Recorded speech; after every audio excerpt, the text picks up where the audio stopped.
Hello, what's up? Welcome back to my channel. Ang event natin ngayon ay Cry Wolf Fortress. Pumasok tayo ngayon dito. Ito yung ating first time na pumasok dito sa Cry Wolf. So, ang alam ko dito sa sa Cry Wolf, i-depend mo yung yung castle natin dito. Yung lahat ng kasali dito sa Philippines noon, lahat lahat ng player pwedeng sumali, kahit sino. Pero dito kasi sa sa MU Monarch, parang parang magkakasama lang kami dito, magkaka-guild. Siguro may kanya-kanyang fortress ang bawat guild dito sa MU Monarch. So depende na lang kung sinong guild ang makakapag-depend ng castle, ganun. Pero itong tatlong karakter ko nandito sa isang gate. Bali tatlong gate kasi to. Yung dalawa nakabantay, yung dalawang malakas namin na mamaw nandun sa magkabilang gilid. Doon sila nakapwesto sa magkabilang gilid. Kami dito sa may bandang gitna. Dahil mahina pa yung DL ko at saka yung BK ko, sama-sama na lang kaming tatlo dito sa gitna. Para at least kahit paano, yung leader namin, maano siya, paikot-ikot siya. Yan, tapos lumilipat din siya doon sa may kabilang gate. Bali tulong-tulong kami, tulong-tulong kami magkakagil dito. Mga ilan din kami dito, mga 6 din kami dito sa loob. 6 kami magkakaguild na magkakasama dito.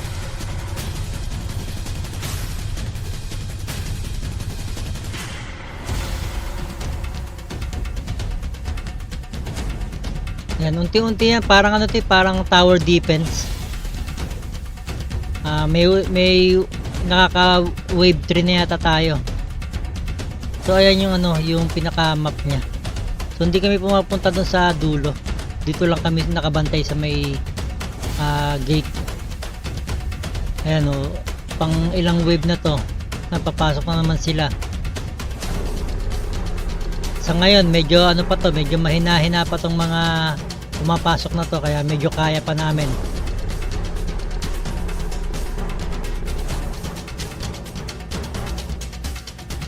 Mga ilang minuto rin ito.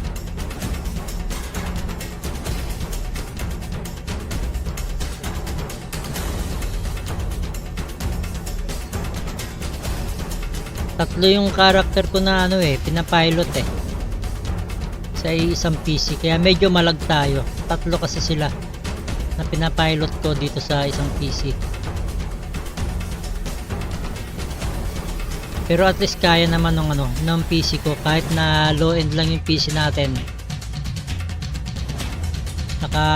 Gumamit lang tayo ng emulator na Momo Player, kaya nakakapag multi window ako.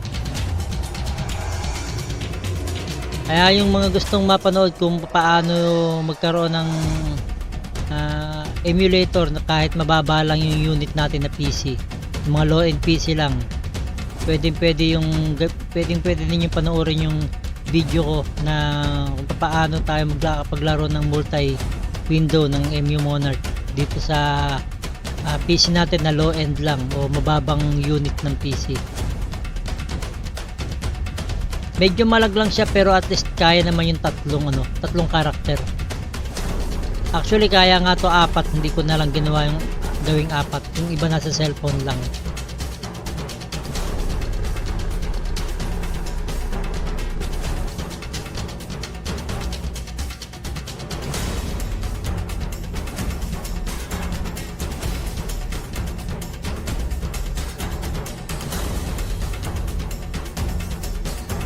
Masyadong medyo malag lang, pero kaya naman.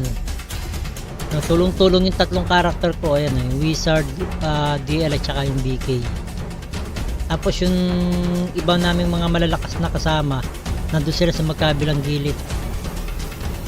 Tapos chine-check lang nila dito kung kaya ba namin i-depend. Kasi mamaya to medyo sa mga bandang last wave siguro malalaki na to.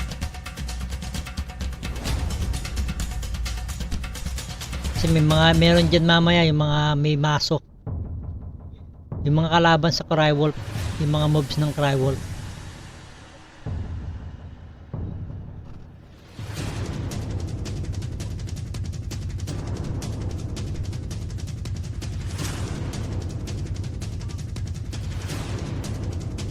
So ang alam ko merong tong reward pagkatapos nito. Kasi ito yung first time na nakapag-participate ako dito sa Crywolf. First time lang ito. Dito sa MU Monarch. Pero kasi doon sa MU Philippines noon pag nakipag-participate ka sa Crywolf, ano lahat ng karakter pwedeng pumasok ng Crywolf.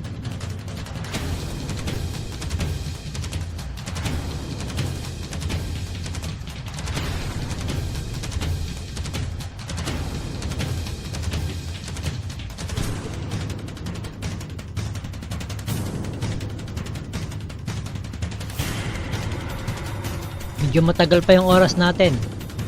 Tagal-tagal pa to.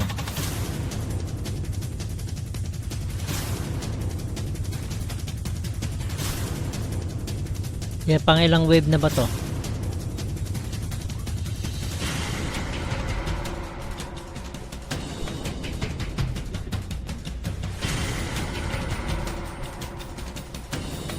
Tagal pa pumasok. Ayan na medyo mga malalaki na to.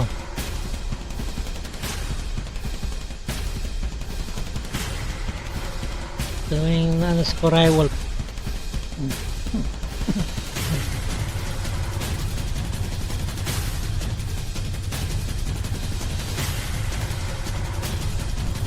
Hindi umatak yung dalawa ko.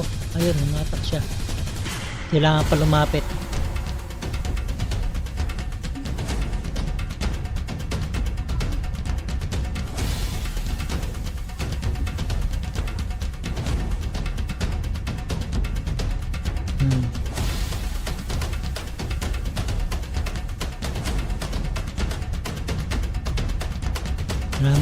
Marami pang wave to.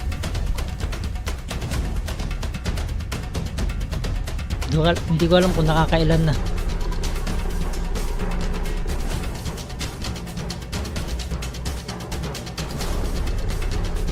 Yan ang leader namin.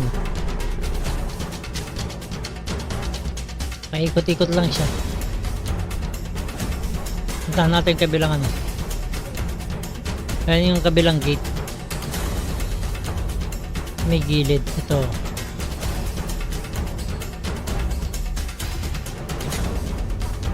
Subukan natin. Wala palang bantay dito. So, kaya naman ng wizard ko dito.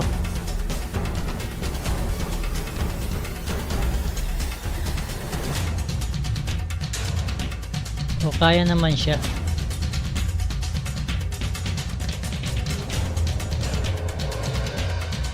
Kasi mga lang naman to, mga ordinary na mobs. Hindi ko alam sa last wave, baka mamaya mga golden na. Okay, ibang kukunat na naman.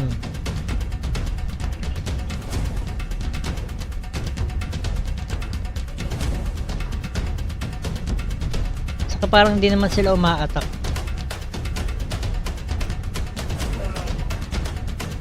Kasi yung, asan na yung bigay ko, nawala yata yung bigay.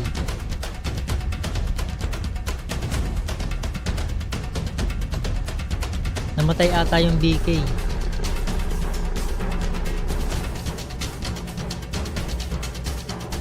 Ayun, namatay nga yung BK.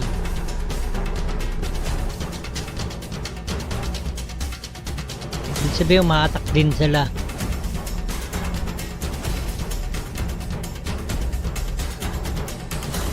Pero hindi pa naman sila nakakapasok talaga totally.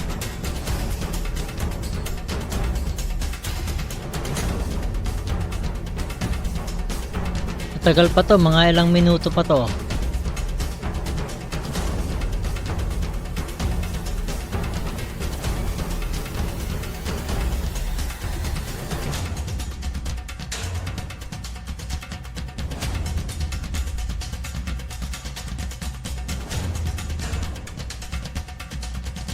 Yung mahaba ito.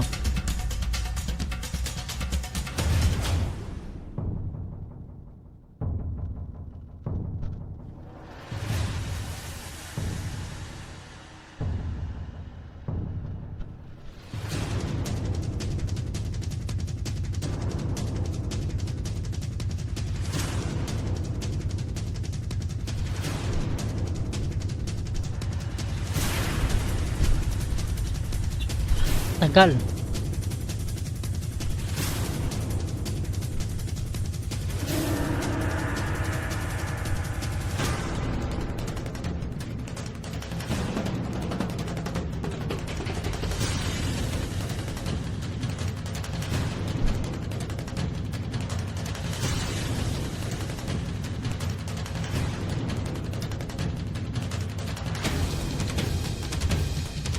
Parang malalakas na to nandito.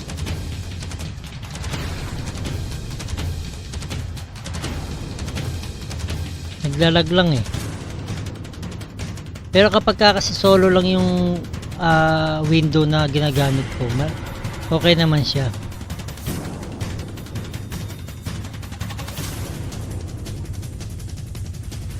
Patayan DL.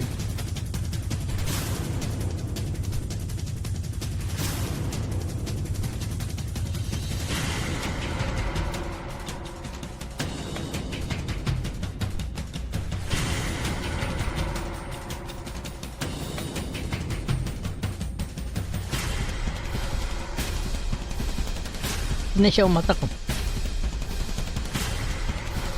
Hindi maatak yung DL. Ayun, kala ko di maatak.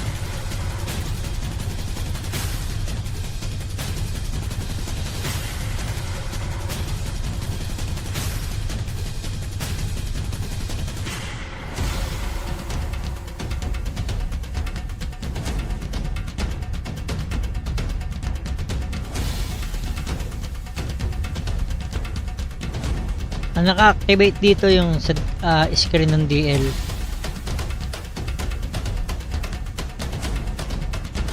Tatlo kasing screen ko, tatlong windows. Yung sa BK, sa Wizard at saka sa Dark Lord ko. Pero ang naka-ano dito, naka-activate dito na windows ko na naka-full screen yung sa DL. So hinahayaan ko na lang muna yung Wizard kasi medyo malakas naman siya. Pero mamamatay na yung Wizard ko. Mamamatay na siya. Pahinga muna, pahinga. Medyo malalakas na.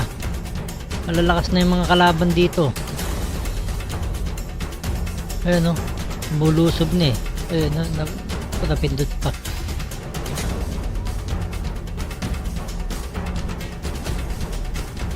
Ano ba yan? Pipindot ko yung yung chat. Dapat may option dito na isang tabi muna yung chat na yan eh. Nakakasagabal eh. Hindi naman ako mahilig mag-chat dyan.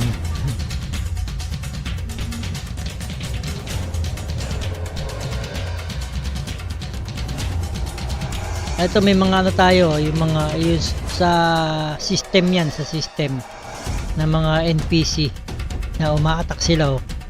Puro mga AGL po.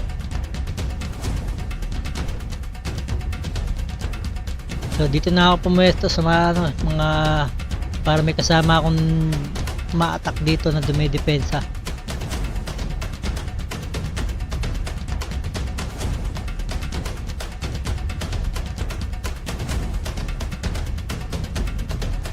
Ayun na.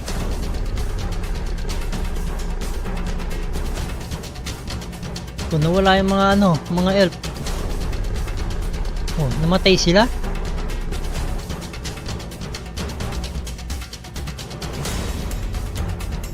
Wala yung mga elf.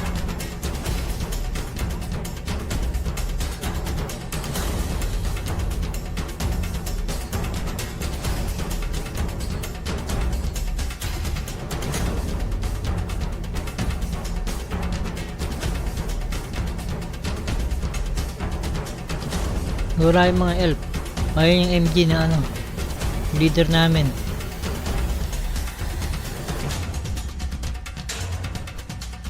Yan, tumulong na siya mag-defend kasi medyo nakakapasok na sila eh.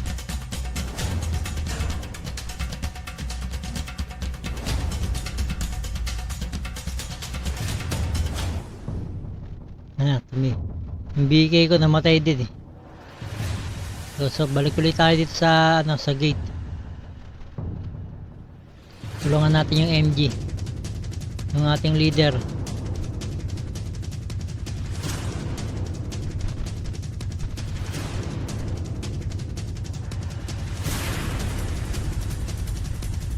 Ang lakas na ng kalaban.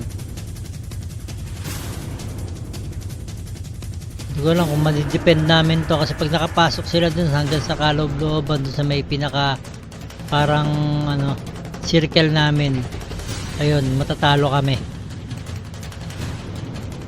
Kailangan ma-depend namin yung circle, yung ano yung tower namin sa gitna. May tower kami sa gitna na ano parang ano nga to na tower defense. May mga wave.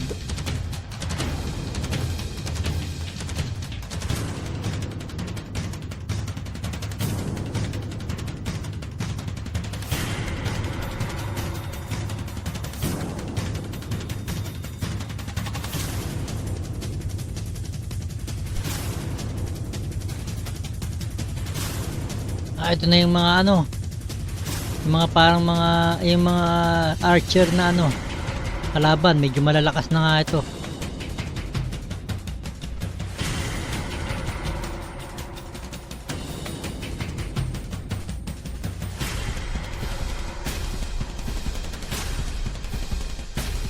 Dito lang muna kaming tatlo. Ang lakas din ng ano nung kasama namin, no.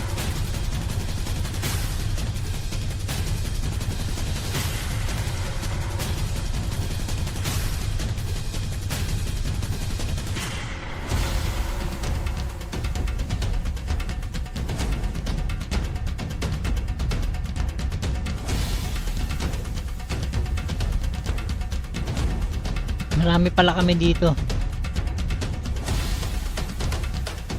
So magkaka-guild lang ang mga magkakasama dito.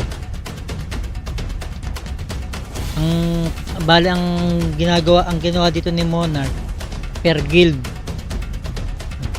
Ganoon din syempre yung mga ibang guild pag nakipag-participate sila sa Crywolf, may sarili silang fortress na ano na i-defend.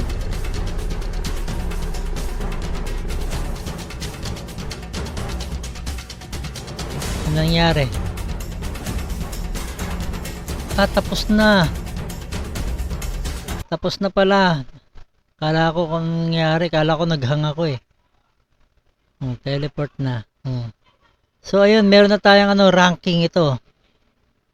Ang ranking dito ay si Kyle 12 yung number 1, nakakuha siya ng 3,000. Pang third ako, yung Wiscott pang third. Yung leader namin pangalawa, kakuha lang siya ng 2,000. Yung DL ko nakakuha din siya ng ayan, 2,000. Nakakuha sila pati yung BK ko nakakuha. Madami pala kami dito, pati si Randant nakakuha rin. So ayan yung mapapanalunan natin, MU coin at saka yung guild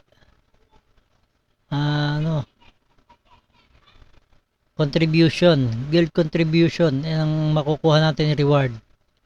So ayan yung mga ranking, meron silang mga ranking kung pang ilang ka, kung ilan yung napatay mo, kung ilan yung mga ano natin, mga nagawa natin sa ranking. Pang ano tayo, pang yung wish natin is pangatlo. So yun lang. Yun po yung mga, punta muna tayo sa medyo malag kasi, punta muna tayo sa walang tao. Tingnan natin yung reward natin.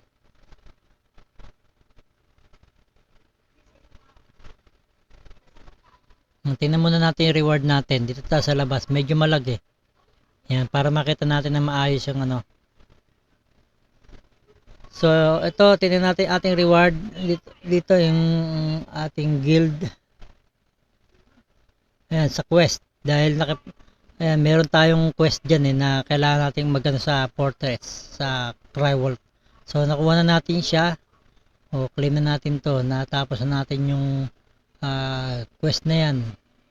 So meron tayong mga nakuhang reward dito na guild fund, guild contribution, yan. Tapos yung itong ano, guild XP para magkaroon ng XP, para lume-level up din yung ating ano, guild.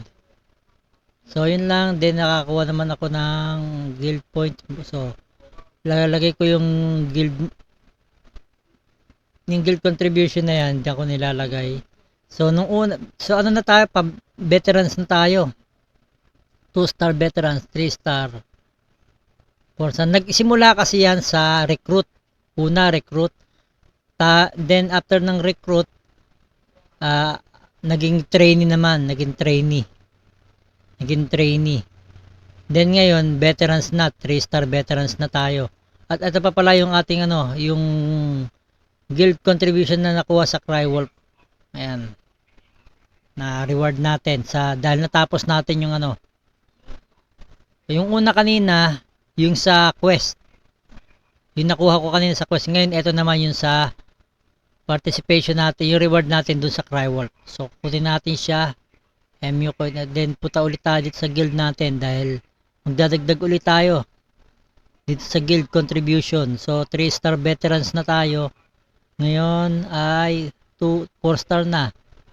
O yun, 5-star veterans na tayo. Ano kaya ang susunod? So hindi ko pa alam kung ano susunod. Dahil wala na, ubos na yung ating guild contribution. So sa susunod na lang, para magkaroon kayo ng guild contribution, makukuha nyo yan kapag kayo ay nakipag-participate sa mga event.